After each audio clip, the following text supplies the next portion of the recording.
from the evaluations and project implementation in the Pacific so that we support better adaptation interventions in the future.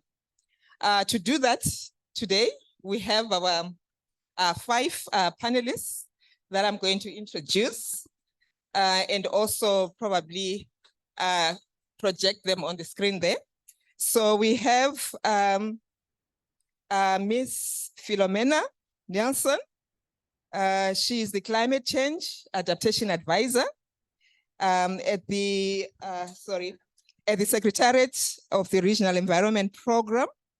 And prior to this, she was the Assistant Chief Executive Officer responsible for the Samoanian government's Disaster Management Office under the Ministry of Natural Resources and Environment. Welcome. Next to her, we have Emmanuel. Emmanuel is the new lead of the CIF's resilience programs. Before taking this position, he was the Deputy Program Coordinator of the CIF's Forest Investment and Nature, People and Climate Investment Program. Welcome. And next to Emmanuel, we have Vlad.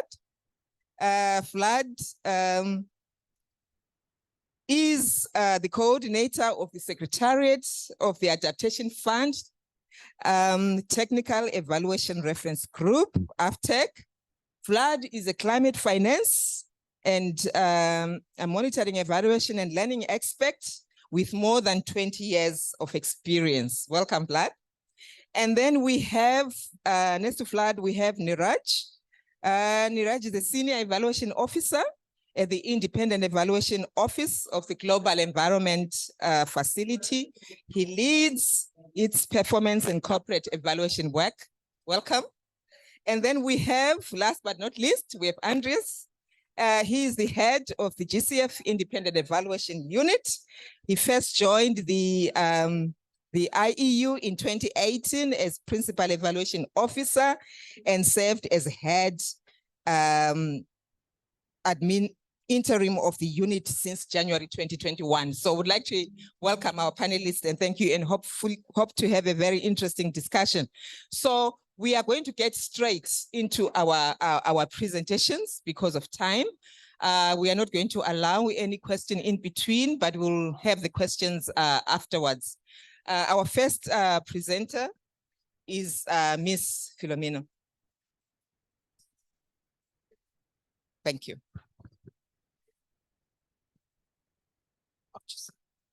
Thank you, Madam Moderator. And Talofa, good morning.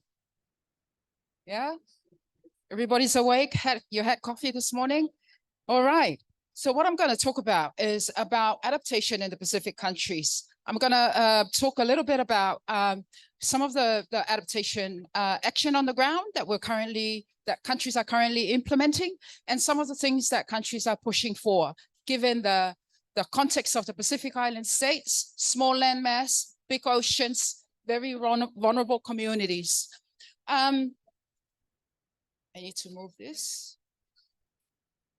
Okay, so one of the key adaptation need in the Pacific countries is water security, because we have a lot of atoll nations in the region, and water is one of the key priority in our countries. We're currently implementing a project funded by the Adaptation Fund in the Federated States of Micronesia, where the project is funding the installation of rainwater harvesting systems. And there are a lot of issues and lessons that we have learned from the experience so far with the implementation of that particular project.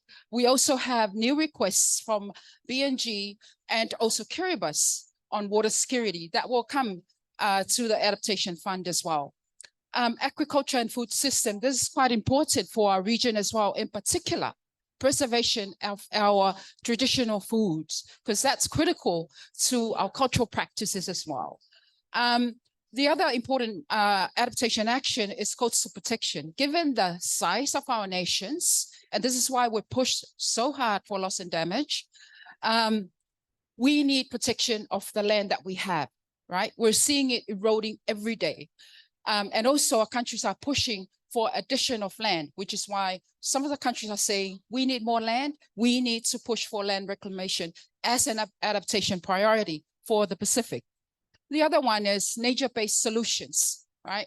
To protect what we have left of our natural environment, right? From a number of things. For example, invasive species, that's very common in the region. Those are some of the things that we're looking at as part of nature-based solutions to make sure we are building resilient ecosystems, both land-based and marine. Climate resilient infrastructure and lifeline services is quite important when we are affected by extreme events, right? So we're not just thinking about building new schools, for example. We need to make sure that we're looking at that as a resilient school and as a school that can be used as a safe shelter for communities in times of extreme events, typhoons and whatnot.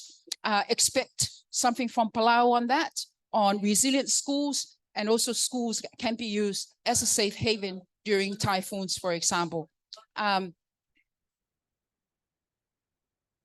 I also want to share, and this is my last slide, to share with you some of the key lessons that we have learned as a Secretariat supporting Pacific Island countries in accessing finance to implement adaptation on the ground. One of the key things that we always push for is to make sure that the adaptation solutions that are funded by various funds and donors, whether it's bilaterally or through the multilateral funds, is responsive to what the communities needs, right? Most of the time, the donors want to impose their criteria and their requirements instead of listening to what the communities are asking for assistance to meet their adaptation needs. Capacity limitations, this is a problem in the region, and it's going to go on forever and ever and ever. So we need to make sure that we are really empowering our communities to be able to design bankable projects and to implement them to manage projects on the ground. Because there's not enough of us in the region to support our countries. Implementation of adaptation solutions. The solutions are the ones that can be implemented in the context of the Pacific and to be sustained by the Pacific for the Pacific communities. Oftentimes, there are new technologies that are introduced in the region that we cannot sustain beyond the life of the project because of funding issues and because we don't have the experts to maintain them. The other one, and this is one of the most important ones, is one of the key lessons that we learned from the FSM adaptation project that we're currently supporting. Language is in the Federated States of Micronesia, they don't speak one language. Every state has its own language, and every outer island has its own dialect. So the language that the Federated States of Micronesia uses is English. So it's important to be mindful of that as well, because it can cause delays in project implementation. Yeah. Stakeholder engagement and facilitation. In one of the outer islands of the Federated States of Micronesia, under the AF project, is that only women from that particular community can facilitate the engagement of women's groups. None of the people from SPREP or none of the people from the national government in FSM can do that. Only women from that particular community. Traditional leadership and support, community buy-in, that's very critical. If you want your project to be successful, you need to gauge that. You need to get the support from the community leadership. Logistical challenges. Oftentimes, projects do not take into account the cost of transportation from the main capital to the outer islands, because our islands are dispersed in vast oceans. For example, the cost of chartering a boat into Valu to come from Funafuti to the other island, 70,000 Australian dollars. That's just for one charter, all right? So projects need to take into account the cost of transportation.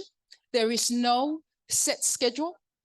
The boat can break down, and so you have to look for options to take the materials to the outer islands, you know. So all of these needs to be taken into account in the implementation plan of any project in the Pacific, whether it's adaptation or mitigation, okay? Sequencing of activities is also very important because there's a lot of things that needs to be taken into consideration. Community buy-in, engagement of stakeholders, logistical challenges such as getting the materials there, getting from the port to the actual location. all of that needs to be taken into account when you are sequencing the implementation of activities. And I'll stop there. Thank you, moderator. Thank you very much. Thank you. Thank you for that, for sharing those experiences. We'll go straight to Emmanuel. Thank you.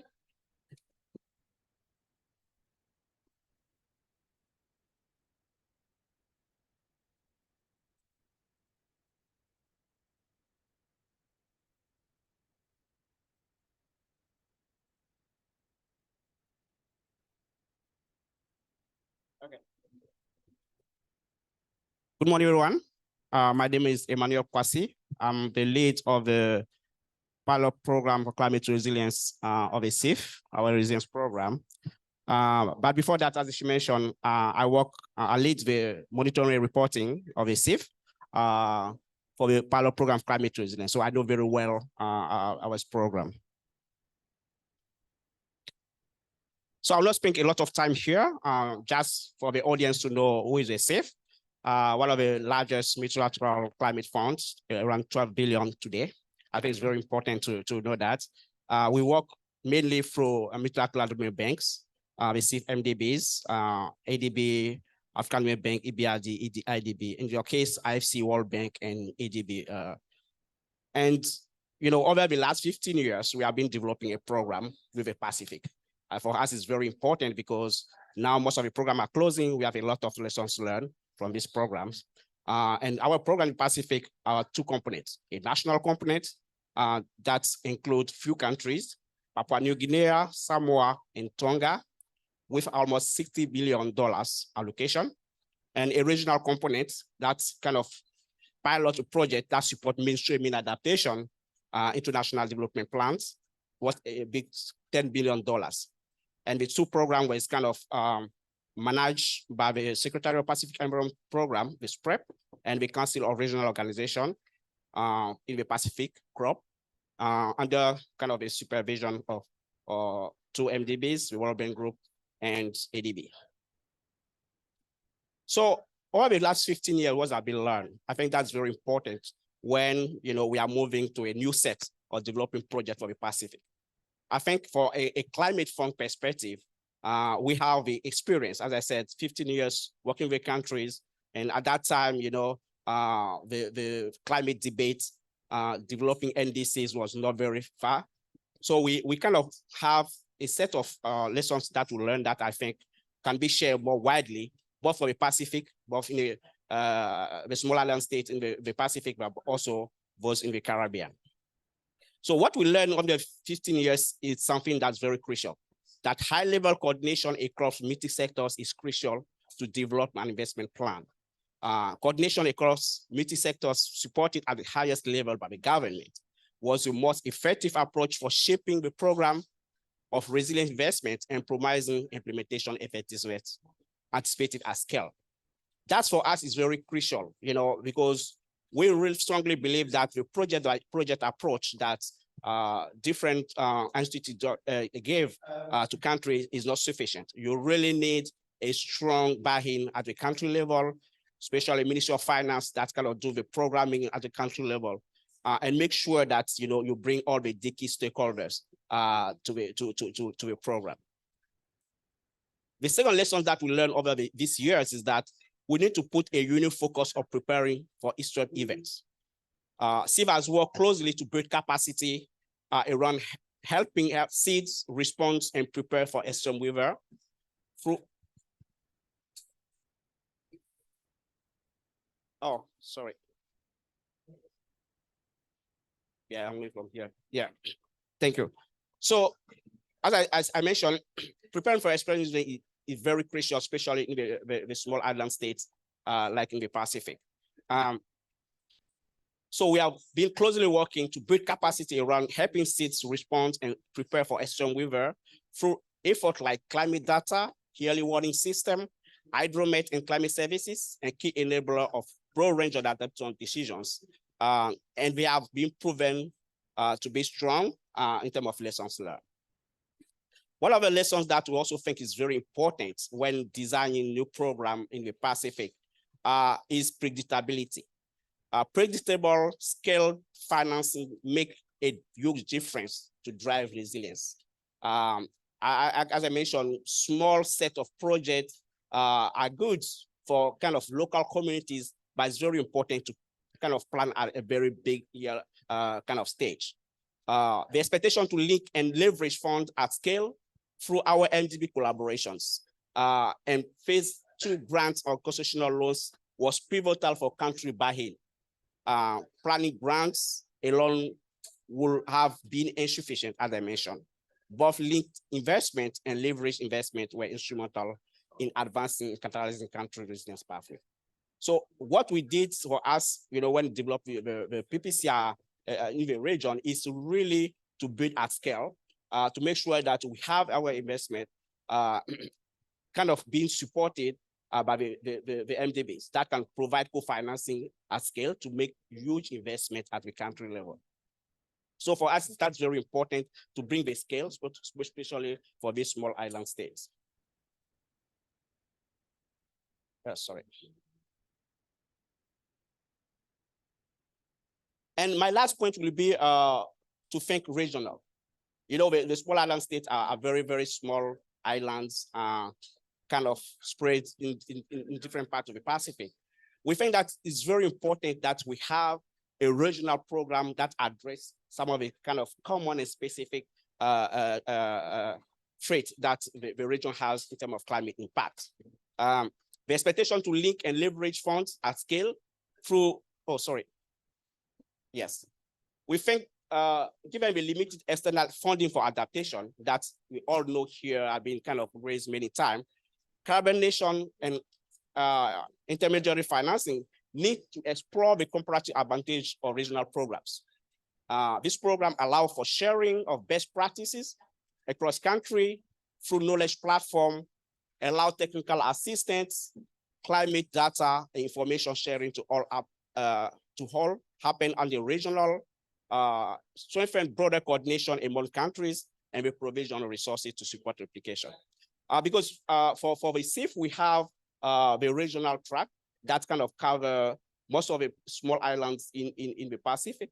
But the good thing that we organize a lot of knowledge events to know clearly what have been learned over the years. As I mentioned, 15 years of experience implementing disaster risk management projects, for example, on the ground, to see what have been learned from one country to another one, and do this type of knowledge collaboration to share all the lessons learned over the years. We think that, building, knowing the fact that these islands are very small, it's very important that we kind of conglomerate all the lessons learned and share widely with the different islands. I'll stop there and happy to respond to some of your questions.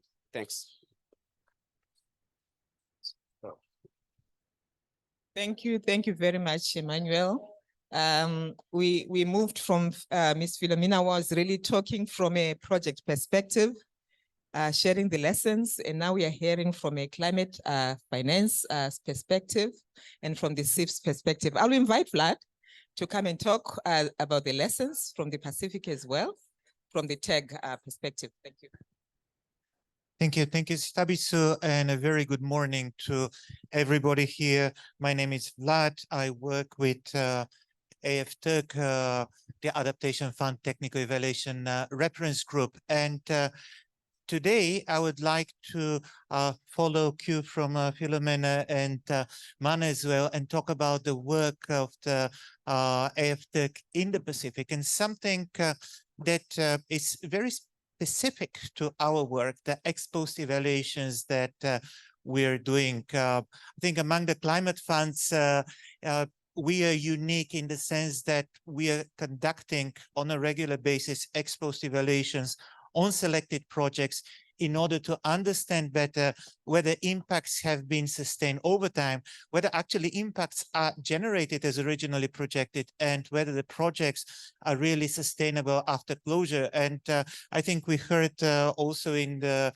presentation by Philomena that some of the projects in the Pacific are experiencing that challenge, that they cannot continue after the funding is over. So we are trying to understand through our ex-post evaluations what really works well, what doesn't work well, how we can support that long-term sustainability. And one of the 4 projects for which we have conducted ex-post evaluations up to now is actually a project in Samoa by UNDP. This is for resilience of coastal communities. So what have we seen in our ex-post evaluations up to now that can really help us move forward? So one key lesson that emerged across the 4 evaluations and also in the Samoan evaluation was about the need of high quality data, because,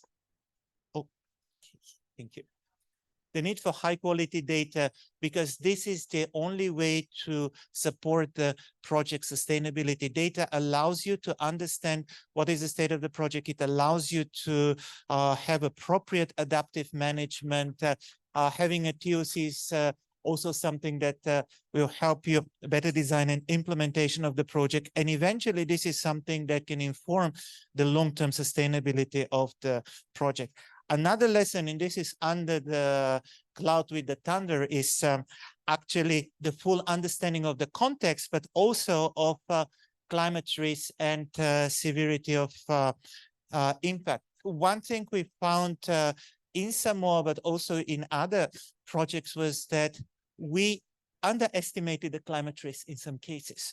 So all of you know very well, when we design an adaptation project, we look at climate models and we try to address the climate vulnerabilities. But what we saw is that in some cases, we just have to design the project against a higher risk scenario than what we are doing. So I think this is a very important lesson that we can take also in the future for other adaptation projects.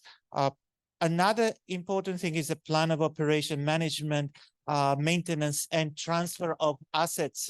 Again, this goes back to Philomena's presentation. But once the project is over, you have to know who exactly is going to take over that project, who is going to own that project and manage it. And we saw in a project that we recently evaluated that the cases of the project where you had clear ownership, you saw also the assets being maintained. In the lack of ownership, actually the project stops functioning. So this is another important thing.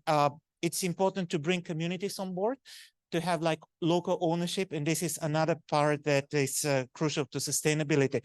Let me just look at also at a number of other lessons that emerge from Samoa, and you can see the full reports also on our website.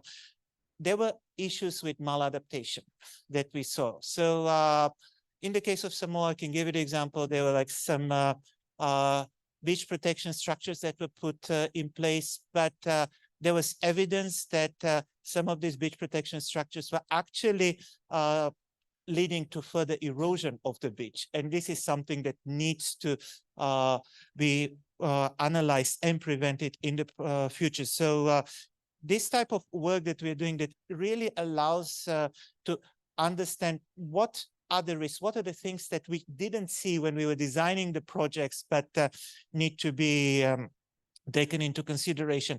Talking about also long-term sustainability, we found out that rigid structures that can plan to last for 30 to 50 years actually require less maintenance, and they can last much longer compared to structures that are not made to last longer. So if you have appropriate ecological monitoring of those structures after the end of implementation, see whether there is any damage or not, you can actually reduce your overall costs of project maintenance after the end of implementation. This was another thing that came from our work. So I will stop here because I know that my colleagues also have a lot of important things to share with you from their experiences. But the bottom line is, you shouldn't forget about the project after implementation. You should actually study what is happening. And I think it's especially this is important in the context of the Pacific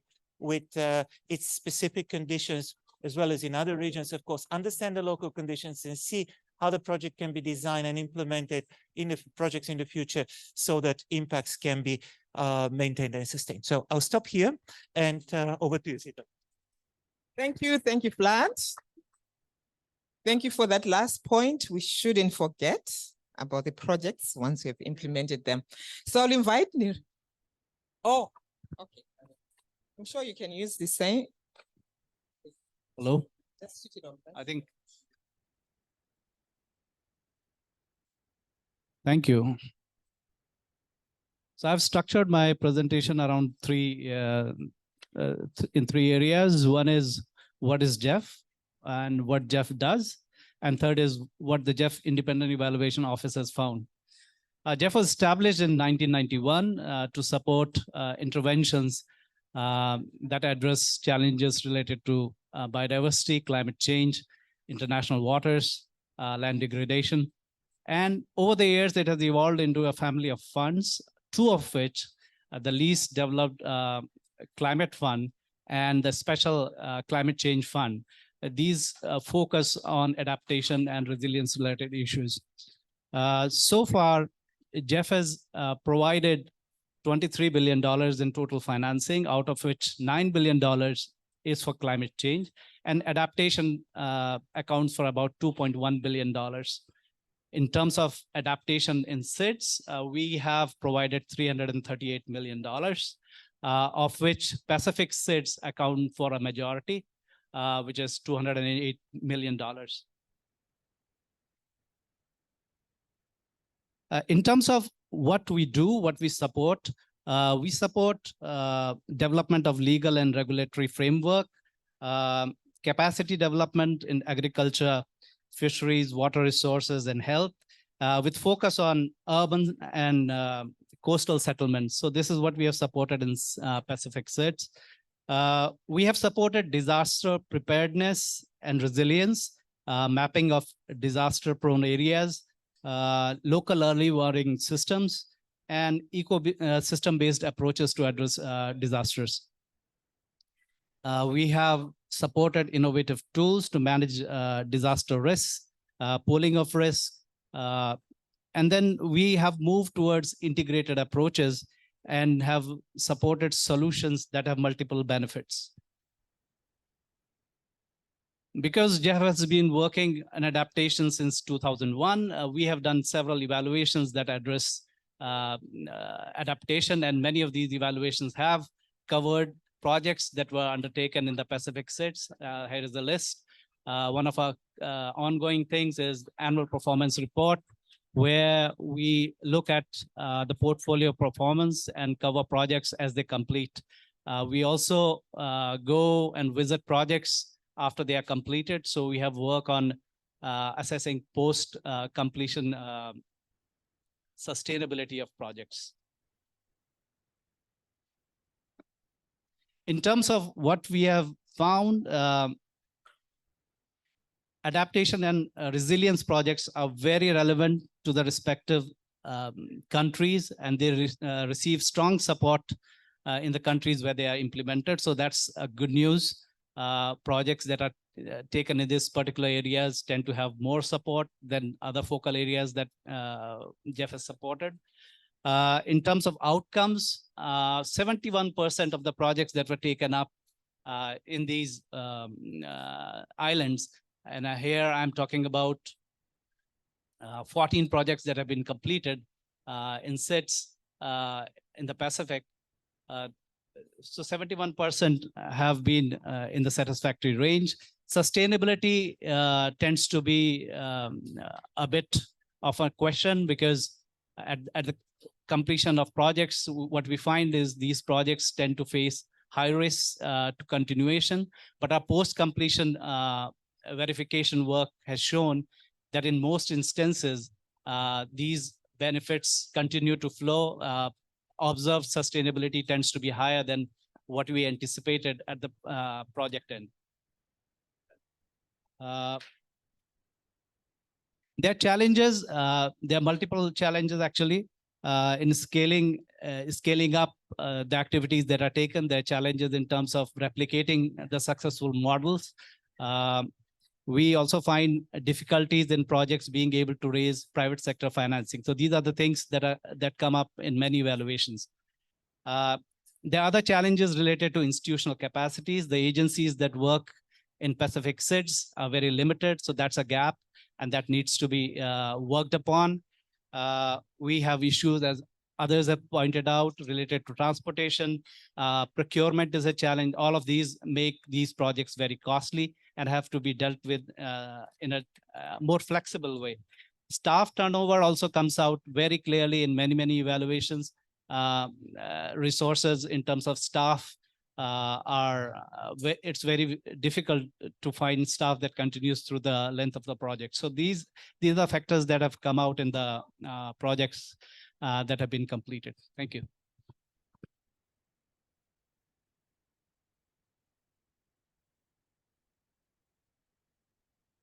Thank you very much. Thank you very much, Niraj. From that perspective, we'll go on to our final presenter, Andreas. Thank Want you. to present from there? Yeah, maybe I just stand up and leave it at that. Colleagues, thank you very much. It's obviously a challenge to be the last speaker of all four here, and all relevant information has been shared. There's lots of lessons learned.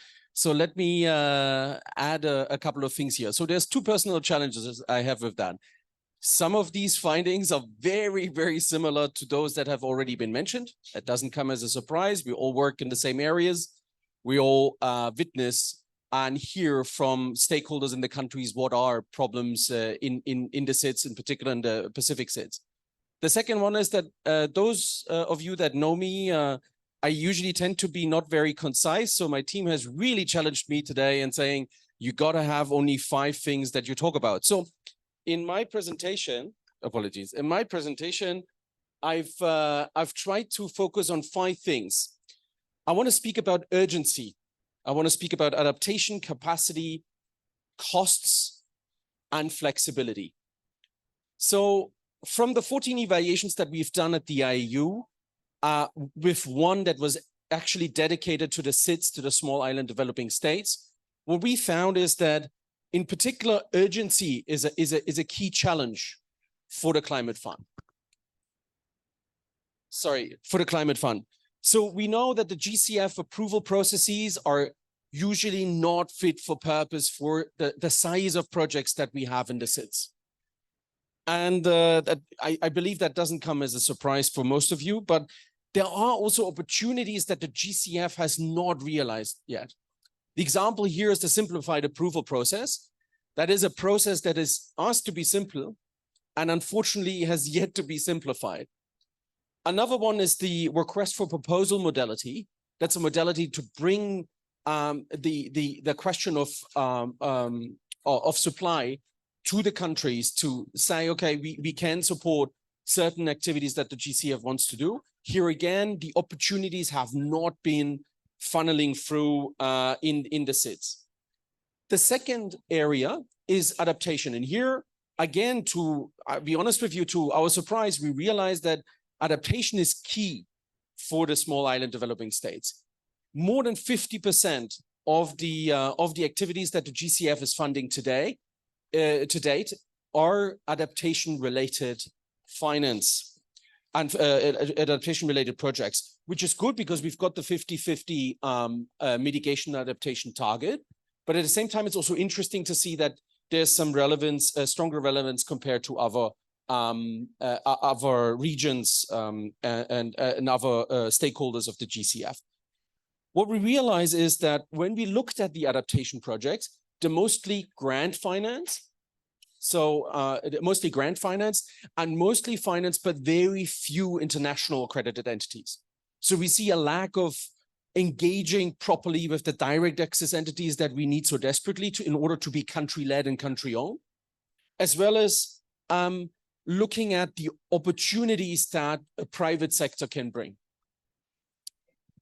I say this with caution because we know that grant finance adaptation project is not necessarily something bad. It does consider the needs of the SIDS as well with regards to vulnerability, but also with regards to the question of debt issues and debt sustainability. But yet again, we feel that there are innovative approaches out there that could be funneled through the GCF, but unfortunately aren't. Now we ask ourselves the question, why? What is that? And that's why I put private sector there too. So we realized in conversations with the stakeholders in the countries as well as with the GCF that the concept of private sector is not at all clarified. The concept the concept that the GCF drives of private sector does not look at the small businesses, the low risk businesses that we would find, risk capacity businesses that we would find in the SIDS predominantly. Okay, moving over to the last three. It's really a challenge, but okay, I wish I had a few more minutes. But anyways, capacity constraints. We looked at the question, and I think that's been said before as well, that the accreditation model and the access to the fund as it is right now is still disadvantaging most of the SIDS island, the small island developing states, which have low capacity and low confidence at the moment to seeking direct access as a modality. Again, here we feel that the readiness program, the sort of program that is supposed to build capacities for those countries, is falling short to help countries and country partners to prepare those capacities, but also accredited entities in coming forward for accreditation or coming forward with the preparation of the project. So we still see a gap between what we could build in capacity and what we need in order to create a robust pipeline. Again, a very interesting finding. Lastly, to this, also to say is that we see a difference in direct access entities that are nationally based versus those that are regional based. So we've heard that regional question as well. What we found is that for the national, we need more technical assistance, more help to look at these concept nodes. For the regionals, we simply have a resource constraints, human capacity and human resource capacity constraints. So we need, in very practical layman's words, more bums on the seat, simply put. For the next one on high transaction costs, you've been hearing that from Philomena very well. She's got very good examples on that. We found that to be an absolute hindrance in what the GCF could bring, because the GCF applies a one-size-fits-all kind of model, disregarding the local context, in particular with regards to operational costs, but also transaction costs in bringing the projects to the islands that are at times very, very far away from the capital cities. So lastly, on flexibility, we've looked at the GCF and its policies, and it's very easy to say the GCF has a little bit of a policy issue in having more than 106 policies in operations to date. What we see here is the problem with these policies is one, they're not flexible enough to look at the local context again, as well as the other issue with that is it's also not providing sufficient guidance. So the policies that are out there are sometimes not guiding in particular the stakeholders from the small island, the developing states, in order to bring projects forward and bring climate action to the ground. And what we see here is it's the question of if you don't have a lack of guidance, means that you have a little bit more flexibility, but that comes with a lot of responsibility. So if both sides of the table are not able to come together and speaking the same language, it's very, very difficult. So here again, we're not as efficient as we would like to be. So I recognize I'm a little bit more negative than my previous speakers, but I keep it at that. Thank you very much for the presentations and looking forward to the talk.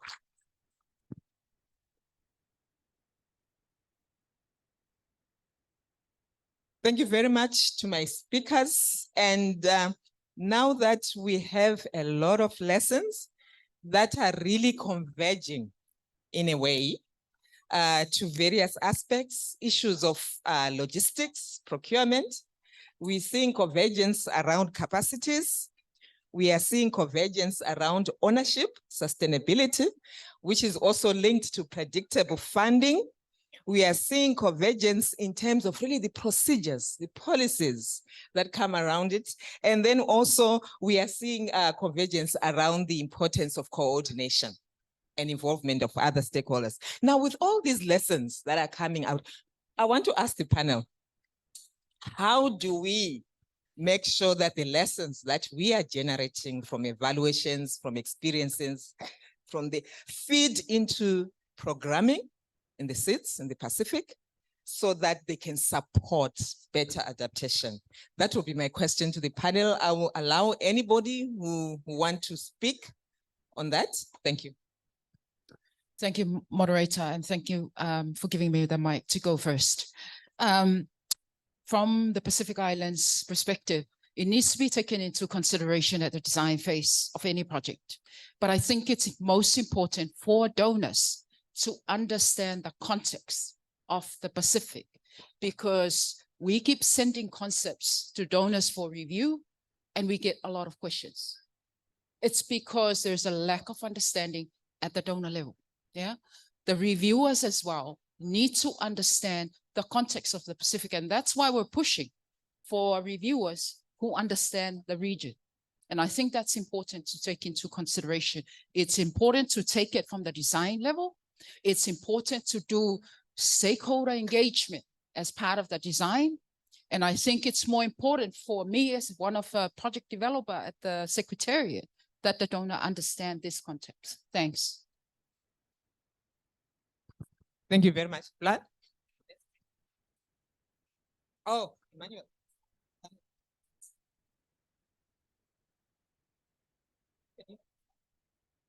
No, thank you very much. I think your question is very important, and I'm very glad that I'm here with evaluation units for different funds. For us, it's crucial. I mean, evidence-based need to be the core of developing project, developing program, because we need to learn from what we implement over the years. At the CIF, we are very glad that my colleague, the lead evaluation, is here. We are planning to evaluate the PPCR, the Pilot Program for Climate Resilience, starting in March. For us, is fundamental because we are, maybe you don't know, but our Trust Fund Committee with our board kind of endorse the development of a new resilience program for CIF based on the experience that we have under the PPCR. We are going to, if you want, a PPCR 2.0. So it's crucial for us to learn from what we're implementing over the last 15 years, because we don't want to bring you or to bring to the countries programs that are not based on evidence, that are not kind of providing, you know, what has worked, what didn't work, and how we can move from that. So for us, you know, moving forward, that's our priorities to do this evaluation. And when developing new program, because as I didn't have time to kind of showcase our model, our business model is really country-led. It's under the leadership of the country to clearly do a diagnostic at the country level. What are the climate challenge, you know, that the country is facing, so that we encompass all this in a program, an investment plan that kind of support, get support from different funds or different multilateral banks like the World Bank, IFCs, ADBs. For us, these processes are very crucial. We cannot move forward. And sometimes, like, oh, we are going to develop a new project. What are the evidence that what you're trying to do will work or not? So evaluation is critical. We really need to learn and endorse all these elements in the design of a new project. Thank you, thank you, Emmanuel. Anybody else, Dan? Yeah. So I'll build a little bit on what Emmanuel was also saying, but I think it's very important to have platforms like this where we can share the learnings and we can hear what is the evidence that is generated from projects. So having dialogues, this knowledge exchange is crucial for integrating the lessons learned into programming. And I think Philomena will probably support me also in saying that, because today you got the evaluation units of the 4 funds speaking here. All of us came up with similar comments, but also with different comments on other aspects. And this is what brings the diversity of the climate change evaluation space. And probably the other thing that I want to add, it's very important to have the dialogue between the evaluation units and the funds that we are evaluating, because we are not in a free art environment and we are not doing evaluations for the sake of evaluations, but we are doing evaluations for the sake of learning. So having that dialogue also internally is crucial to successful integration of lessons learned. Thank you. Thank you. Thank you very much. Andres?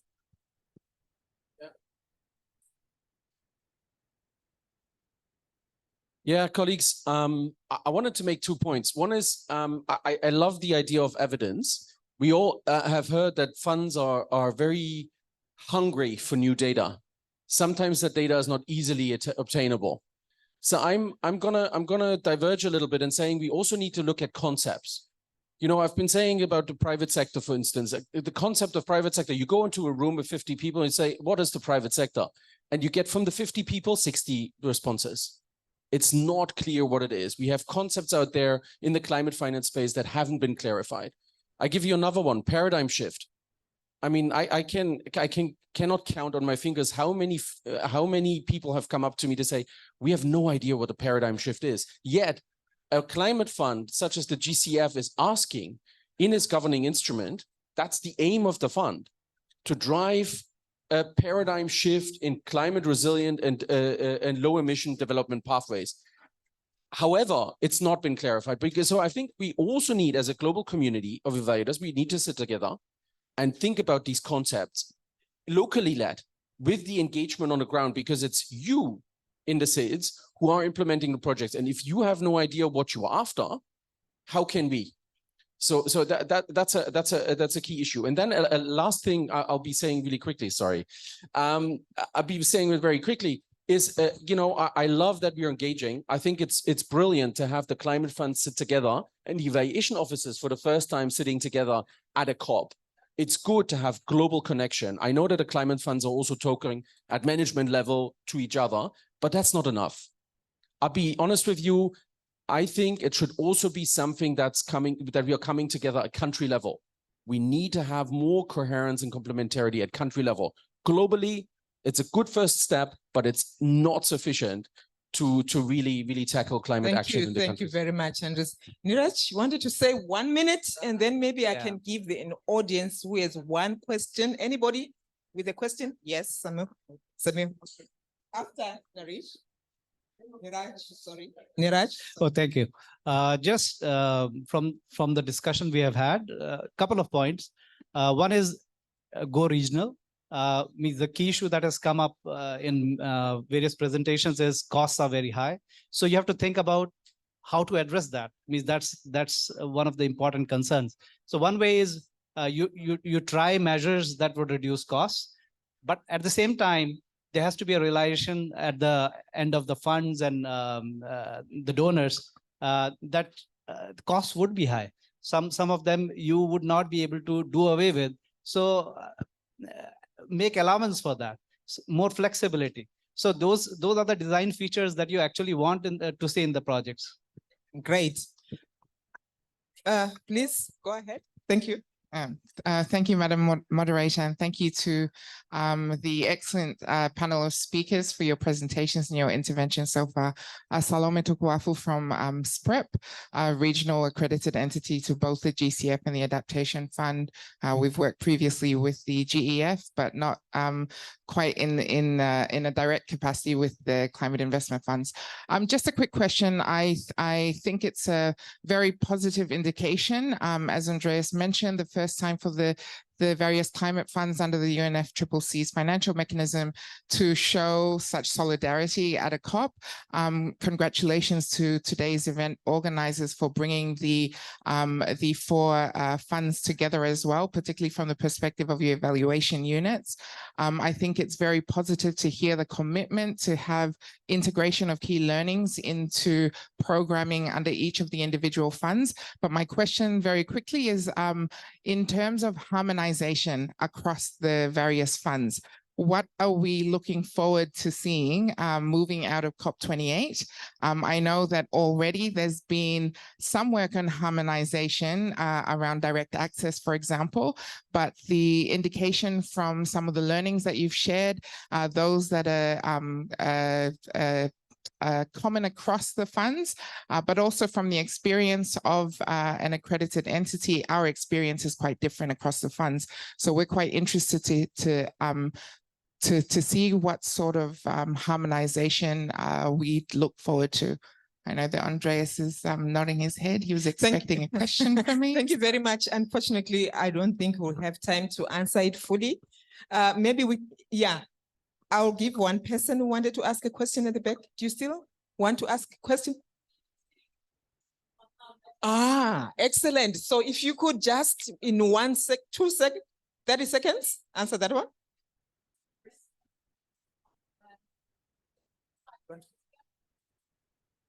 Also the access modality. So very quickly, I think one of the keys for harmonization is actually starting to talk to each other. And this is with what we learned in the past, that this is a very good starting point, because then we understand what the difference is between the funds and what we can do together. Thank you.